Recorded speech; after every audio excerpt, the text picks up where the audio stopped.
What's up, everyone? Welcome to another episode of Down Once More. Matt here, and this week we got another mini episode coming at you to kick off May. Last week, Brad joined the pod, and we talked about his long desire to talk about musical Monty Python's Spamalot, the musical adaptation of Monty Python's The Holy Grail. Next week, Brad is going to be joining the podcast again, and we are going to be doing a draft of songs from our childhood, high school specifically. So we're going to be looking at things like Reliant K, Red, Skillet, Hawk Nelson, things like that. Things we were allowed to listen to that we enjoyed, and still some that we jam with today. But this week, I'm going to do a little bit of a grab bag episode. It's been a while since I've truly done one of those. We've been doing a lot of like musical touring ship production reviews lately on these mini episodes, and schedule's been kind of off on some when we've pulled Brad in and everything. So this week I'm going to do some recommendations, things that either grab me in April, things I think people should check out for May, because we're kicking off a month, kicking off some new things. This Saturday is May the 4th, Star Wars Day. Star Wars movies are going back in theaters, and so that's coming up. If that's your jam, check that out. But right now, a show that I've talked about many times on here and kind of topped my premium network shows out there is Black Sails. It was the Starz action drama about main antagonist is Captain Flint and John Silver, who you may be familiar with if you have read Robert Louis Stevenson's Treasure Island, or if you're familiar with the Tim Curry starring Muppet Treasure Island. This was a Starz series. On March 17th, it debuted on Netflix, so it's now a lot more accessible, and I hope a lot more people check it out. I feel like this is truly one of the underappreciated shows of the last few decades. It ran for 4 nearly perfect seasons, which I was so bummed when it ended, but I respect the creators for telling the story they wanted to tell, ending it where they wanted to end it, which is essentially leading up to the events about a decade or so before the events of Treasure Island. If you're familiar, I'm not going to get into too many spoilers because I truly think almost everyone should check this out, unless you're deeply offended by violence, language, or sexual content and nudity. If that's the case, not the show for you, because it is a premium network, like a Starz series. Not quite to the level of Spartacus. Spartacus is just way over the top. Like, I enjoy the Spartacus series on Starz, but some of those seasons basically porn. But Black Sails, Toby Stephens stars as Captain Flint in Treasure Island. He's kind of the founder, the source of the MacGuffin of the whole thing. What they're trying to get is Captain Flint's treasure. Long John Silver and Billy Bones send him on, well, Billy Bones sends him on an adventure of it, and Billy Bones also features in Black Sails as played by Tom Hopper. Tom Hopper, who you may be familiar with on Netflix's Umbrella Academy series. He played Luther. He was also Dickon Tarley in later seasons of Game of Thrones, and he is absolutely fantastic in his role as Billy Bones, and really brings a whole lot of depth to these characters that we don't get to see much in Treasure Island. Now, as I was mentioning, Toby Stephens plays Captain Flint. And he gives such a dynamic performance and builds out this character, which is just masterfully written. And like I said, I don't want to spoil things, but everything that this character goes through and his motivations are absolutely fantastic, outstanding, and unexpected. And Toby Stephens does a fantastic job in that role. You may have seen him. He was in season 2 of the show Alex Rider, which was an IMDb TV/Freevee show, which you can watch on Amazon Prime, which is based on the book series by Anthony Horowitz. It's kind of like a teen version of James Bond. He ends up a teenager, works for MI6, British intelligence agency, and there's gadgets, there's drama, there's action, and I've really been enjoying the series. There was an older movie in early 2000s. It was Alex Rider, Operation Stormbreaker, and it's got Alex Pettyfer plays Alex Rider. Bill Nighy's in it. Mickey Rourke's in it. It's surprisingly stacked cast. Alicia Silverstone. Not a very good movie. Oh, Ewan McGregor's in it too. Like, it's a crazy cast. And but not very good. The book series, very good. The new series, also very good. I haven't watched season 3 yet. It premiered a few weeks, a month or so ago. I haven't had a chance to get caught up on that. Toby Stevens is in season 2 of that. He was also in, I think, a smaller role in the Percy Jackson and the Olympian series that recently premiered on Disney Plus. I think the first season's completed, and I heard mixed things about that. I never read the books. I haven't checked out the series. Heard mixed things. But Toby Stevens, he was also in an older Bond movie, is just a fantastic actor that I want to see in more things. He's so talented. And so is everyone in this cast. Like, I don't think there is a bad performance amongst everyone in it. So Luke Arnold plays John Silver before he gets the Long John tag added on there for him. And it's really his origin story, this whole series. And that's the first character that we're introduced to in it. And he does a masterful job of just portraying this person that, if you're familiar with Treasure Island, you kind of know the underbelly of the character already. You kind of see what made him that way. And this character arc that he goes on is absolutely amazing as well. I also feel like Black Sails has, in addition to the male protagonists that I kind of named, also has 3 of the most powerful female characters written in it that are ones in charge and control that you don't see a lot in that dynamic from shows in that era, the kind of genre film. And that's, we have Hannah New plays Eleanor Guthrie, which I can't tell too much about her character arc without spoiling it. Jessica Parker Kennedy plays Max. And then one of the best roles in here is Clara Paget plays the real life pirate Anne Bonny, she gives a masterful performance, and her character's just growth and development that you see getting to that pirate that, if you're familiar with it, kind of has some notoriety to her, and just kind of her own autonomy in it that is really something to see, and just masterfully acted by Claire Paget throughout it.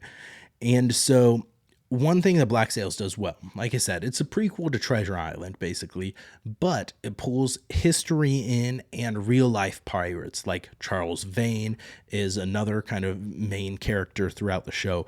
Blackbeard appears, Woodes Rogers, just some of these real life characters from the Caribbean and history are pulled into the show, and it's really neat to see how they do that. Now, some of the special effects on the battles at sea and stuff, when you see the wide shots of these pirate ships and fighting, not the best CGI. It doesn't hold up the greatest, but everything else, the action, especially the close-up battles, some of the brutality can match that you'd see in Game of Thrones. And it is just masterfully directed, written, acted, and highly recommend you check it out if you're okay with all the violence, language, and sex. So that's my first recommendation. Easily in my top 5 shows of all times, like hands down, for having drama, action, romance. It's balanced fairly well, and I think it has a little something for everyone in it. So Black Sails, now on Netflix. You can also get it on Stars too, or you can buy digital versions of it. But all 4 seasons now on Netflix. One thing I'm going to transition to, speaking of Captain Flint's booty, is I've been doing a rewatch of The Office. And one of the most timeless things from that to me is Daryl, when he's talking about how you used to only have the people who wanted to text you texted you. And they'd be like, what you doing? And you free? You up? And he said you would text back, BTB, bring that booty. Daryl's, I feel like, is one of the truly underrated characters of The Office. You get the love for Jim, Dwight, Michael. Daryl, underrated, fantastic. One of the best characters in that show, in my opinion. And people love Daryl, so maybe he's not truly underrated.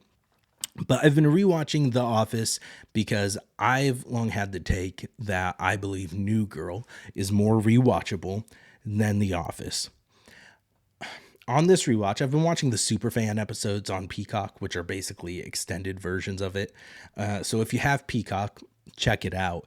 I have all of the streaming services because I have a problem. I've got Paramount Plus, I have Hulu, ESPN Plus, Disney Plus, Max, Prime, Paramount Plus, Broadway HD. I have MGM Plus, which I got for one of the shows on here, so that'll be expiring in a year. Broadway World, all that fun stuff, and it's Netflix, obviously, and it's a problem. But on this rewatch of The Office, I have gained an appreciation for it that I think its peak is greater than New Girl's peak. I will say that. I will say I think The Office is a little more cringe humor sometimes, just with how awkward Michael is and the awkwardness and the dynamics there, than New Girl can be. The problem with New Girl is it does have one pretty unlikable character, and it's not Schmidt, it's Jess, the main character. The new girl you are defining can get very grating and annoying throughout it. The real power is the dynamic between Nick and Schmidt, and then Winston, Coach, everyone thrown in there, and even Cece. But Jess's quirks can get annoying. The Office, you have those characters that happens with too, obviously. But I think the peaks of The Office probably surpass the peaks of New Girl. So they're fairly even keel. Now, I do think that It's Always Sunny in Philadelphia buries all other sitcoms. Like, that's the peak sitcom for me. It has it's definitely not for everyone because it's following just kind of shitty people, right?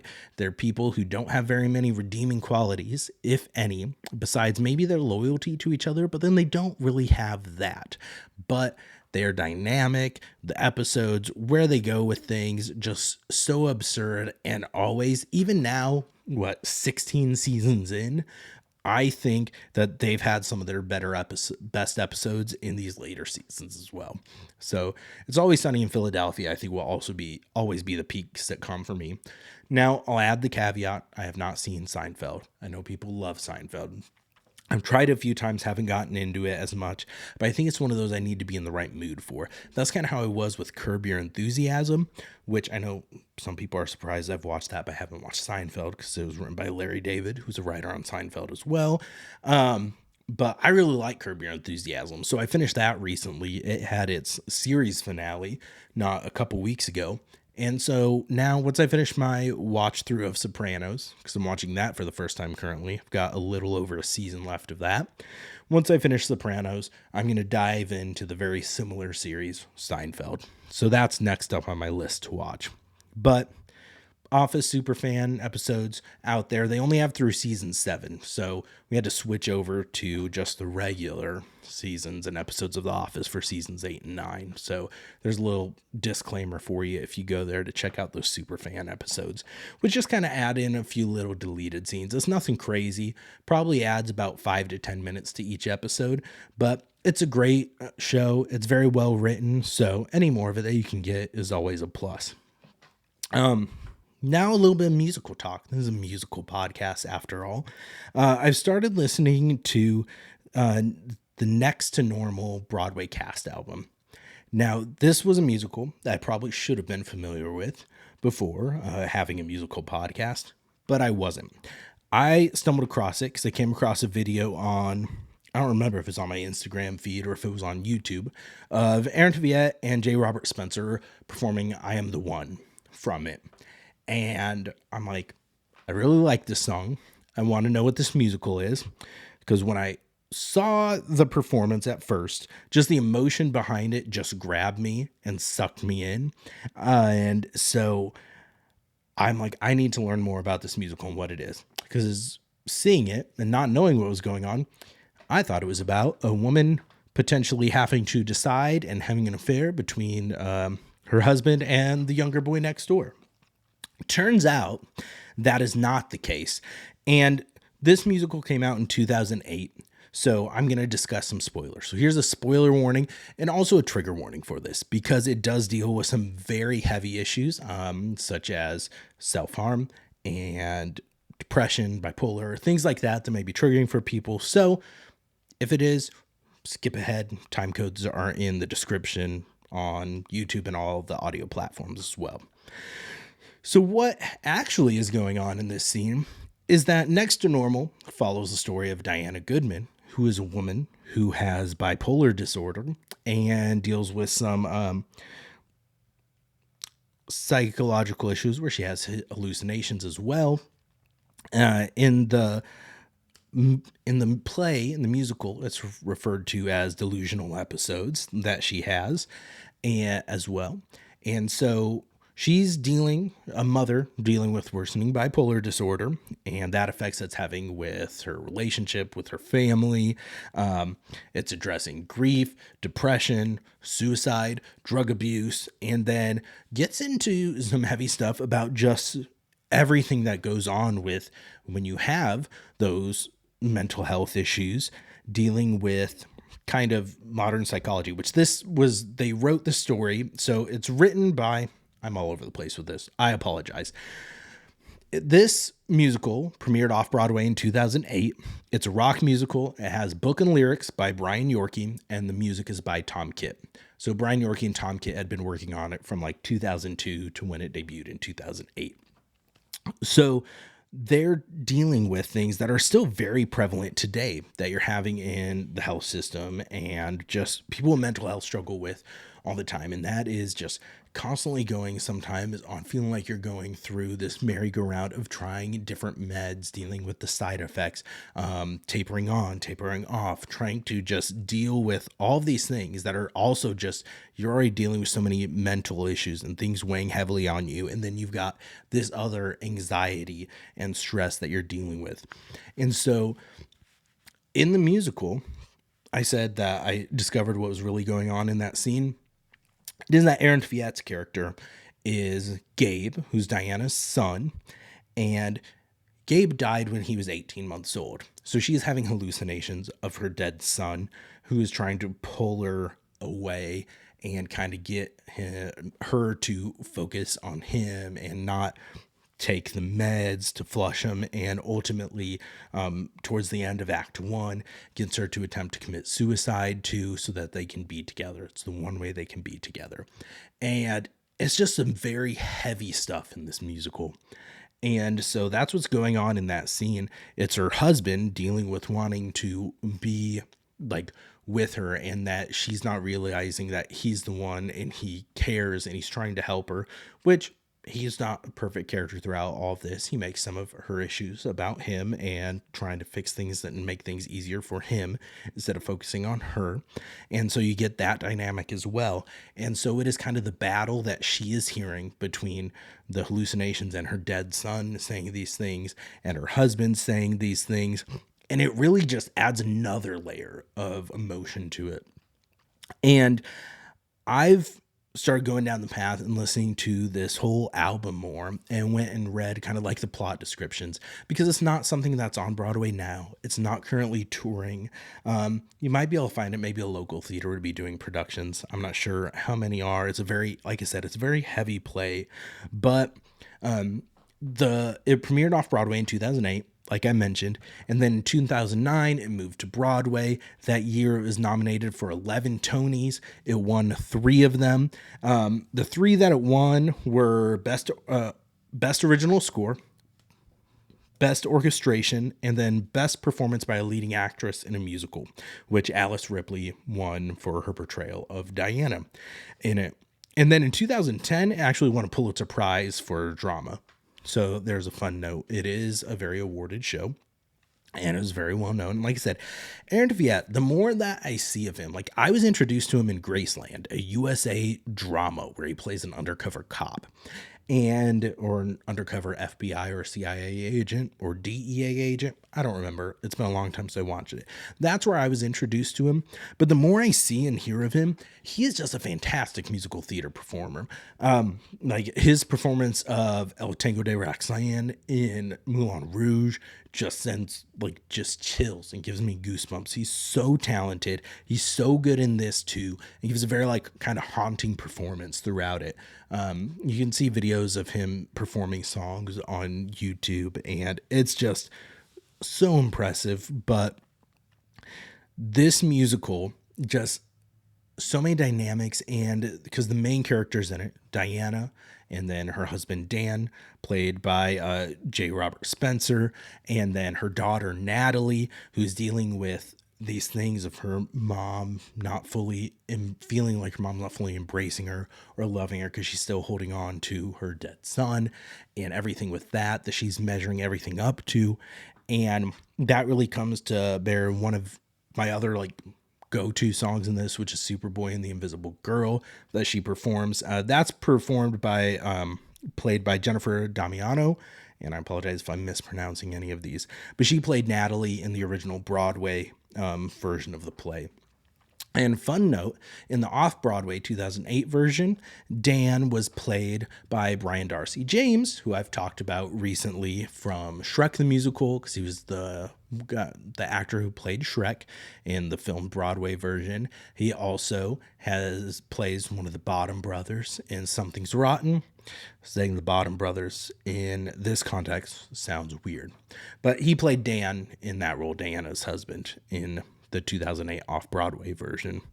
So like I said, the story is very heavy in what it deals with. Like, Act 1 closes with them convincing Diana to do electroshock therapy to try to treat her severe bipolar and depression because nothing else seems to be working, and she got to that point of attempting suicide.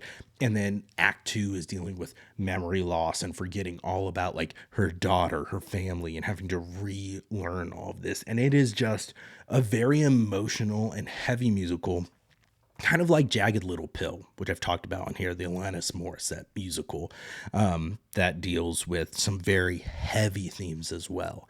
And so this musical has grabbed me lately. And as I've talked about in here, I tend to obsess over musicals and then just run them into the ground, where not completely, they still stay on rotation. That's what I did with, after seeing Jesus Christ Superstar. When I see songs or performances that really connect with me or grab me for some reason, either I feel like I can relate to the context and what's going on with it, or there's something that just causes an emotional reaction in me, like Judas's death does in Jesus Christ Superstar. And then I just kind of cling to that and gravitate to it and listen to things on a loop. And I tend to gravitate more. If you've listened to the podcast for a while, you've probably noticed I tend to gravitate more to the grounded musicals, to the things like Dear Evan Hansen, The Last 5 Years, even Rent. And so the things that deal with real world issues, that are things that you can see in your everyday life, you can see people going through, struggle with, you can relate to different aspects of these characters. That's what I gravitate towards. Like things like Wicked, I enjoy Wicked, but those more fantastical musicals and productions, it doesn't have the same impact for me. And maybe that's because I liked pop punk and emo music growing up. Like I want those things that make me sad, that make me feel something. That's what I gravitate towards. So right now, the main song from this that I've been running through, kind of two of them. So there is I Am the One, that first pulled me to this, because the performances in that and the song as on its own is just so good. The other one is I've Been, which is performed by J. Robert Spencer, and it's performed by Dan after Diana's attempted suicide, and when he's dealing with cleanup in the aftermath of that and everything he's going through. There's just some powerful lines in that song grab me, and is so good. So if you feel like dealing with some heavy subject matter because your life is too perfect, check out Next to Normal. It has it's got a lot of variety in the kind of the score and the cast. So you have the different voices and just kind of the different arrangements and the different vibes to all these songs. You get a little bit of everything in it for a rock musical. So I recommend you checking it out. And then I'm going to close off with a few other things I've been listening to on a little bit of a lighter note. And that is, I mentioned it on the last episode or 2 episodes ago where I talked about seeing Fall Out Boy live. And I mentioned Games We Play, which is a pop punk band, relatively newly formed. The frontman, Emin, he's the main originator. He has the band, but he's the frontman. He's the one you know. He recently, I listened to an interview he did on My Mom's Basement with Robbie Fox, where he was talking about how he got started, dropping out of high school, learning to play guitar because he had a gig booked and needing to learn how to play guitar for that because he'd already written some songs, but he didn't know how to play. And so kind of hearing his history was really cool because I started listening to Games We Play probably a year or two ago with their song I Hope You're Happy from their Get a Job EP. And so I Hope You're Happy is a great upbeat song, ridiculously catchy. Go listen to it now. You'll see what I mean. But Games We Play just released, I should have said to come back after you listen to it so people didn't think I was just sending them away. So come back if you listen to it. Welcome back. Games We Play just released their first full-length album, Life's Going Great. And I've been listening to that a lot and really jamming with it. My go-to song on there is Round and Round, which ironically is kind of the slower song on the album, a little bit more emo vibe to it, and it's really good. So check out Games We Play. They're coming up. They're going to be the next big thing. Like they're opening for Fall Out Boy, All Time Low. He's headlining a tour now. So check out Games We Play. They're really good, a little more upbeat if you don't want to listen to a depressing musical. So the other song that maybe a little bit of guilty pleasure, because I know people shit on this band, but I can't stop listening to One Last Breath by Creed. So that is also on heavy rotation on my playlist. So we got a little bit of everything, but One Last Breath by Creed, I don't think I'd ever heard this song before. And then I saw a video of Adam Devine singing it at one of their podcast, the This Is Important podcast that he does with the Workaholics guys, that they all do together. He was singing that after one of their live shows, and I'm like, that song sounds catchy as hell. I need to go find out what that is and listen to it, and it is now on heavy rotation on my playlist. So shout out Creed. I feel like Creed gets a lot of hate, but that Thanksgiving Day performance of Higher, when they got people flying in on those ribbons, whatever those are called, so magical. And so check it out if you are not familiar with it. But those are kind of my recommendations that I have. It's May, it's a new month, it's May Day. Go try some new things, watch some new things, listen to some new things. Tell us new things too, because I am feeling at a point where I'm feeling very like creatively bankrupt on things. I was struggling. I had no idea what I was going to talk about for this mini episode until about an hour ago, but this is actually, I'm re-recording this episode because I recorded it last night and then I hated it. I'm like, there are things I wish I would have said. There are things I wish I wouldn't have said.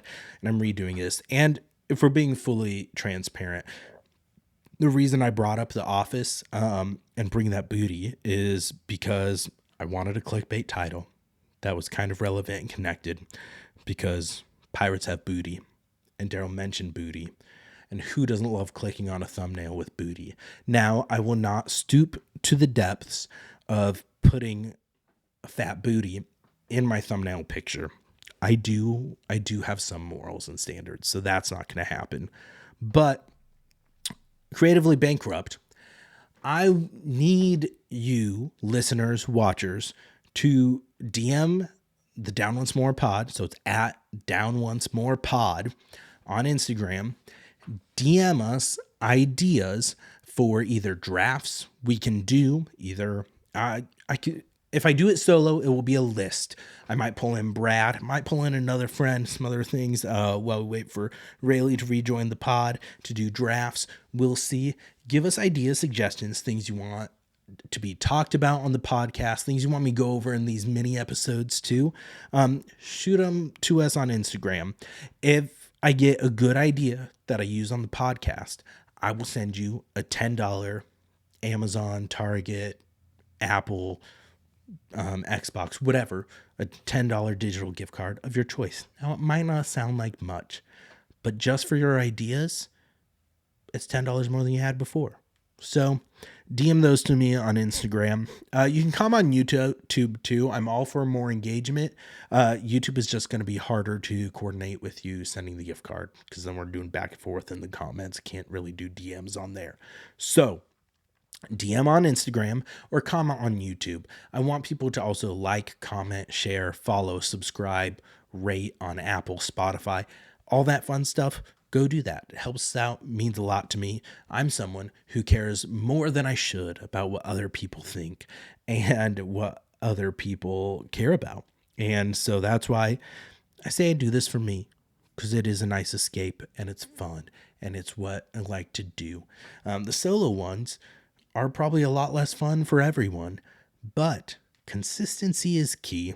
And sometimes I do have stuff that I either just want to get off my chest, rant about, vent about, or just talk about. 'Cause, no one else, like, I don't know anyone else that watches Black Sails, which is a problem because I've recommended it to so many people. So I need you guys to get off your ass and start watching Black Sails so I can talk to you about it. So that's going to do it for this week's episode. Thank you all for listening, watching, subscribing, because you're all doing that. And liking, comment, following, sharing, all that fun stuff. Appreciate you all. Have a fantastic May. And don't forget to go down once more. Later.